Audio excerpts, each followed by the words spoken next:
ജീവൻ രക്ഷാ പ്രവർത്തനങ്ങളിൽ ജനകീയ പങ്കാളിത്തം ഉറപ്പിച്ചും ദുരന്തങ്ങളെ തടയാൻ ഫലപ്രദമായ ബോധവൽക്കരണ പ്രവർത്തനം നടത്തിയും മുക്കം ഫയർ സ്റ്റേഷനിൽ മികച്ച പ്രവർത്തനം നടത്തി മലപ്പുറത്തേക്ക് സ്ഥലം മാറിപ്പോകുന്ന Mukkam fire and rescue station officer M A ഗഫൂറിന് നാട്ടുകാരുടെ നേതൃത്വത്തിൽ യാത്രയയപ്പ് ചടങ്ങ് സംഘടിപ്പിച്ചു.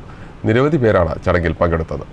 മലപ്പുറം ഫയർ സ്റ്റേഷനിലേക്ക് സ്ഥലം മാറ്റം ലഭിച്ചു പോകുന്ന Mukkam fire and rescue station officer M A ഗഫൂറിനാണ് അഗസ്ത്യമൊഴി പൗരാവലി സ്നേഹനിർഭരമായ യാത്രയയപ്പ് നൽകിയത്.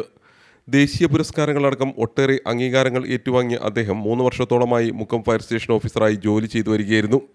ദേശീയ ഫുട്ബോൾ മത്സരത്തിൽ കേരളത്തെ നയിച്ചതുൾപ്പെടെ നിരവധി കായിക മത്സരങ്ങളിലും കേരളത്തെ പ്രതിനിധീകരിച്ചിട്ടുണ്ട്. മികച്ച രീതിയിൽ രക്ഷാപ്രവർത്തക സന്നദ്ധ സേന രൂപീകരിച്ചുകൊണ്ട് രക്ഷാപ്രവർത്തനങ്ങൾക്ക് കേരളത്തിൽ വേറിട്ടൊരു മാതൃക സൃഷ്ടിച്ചായിരുന്നു അദ്ദേഹം ശ്രദ്ധേയനായിരുന്നത്.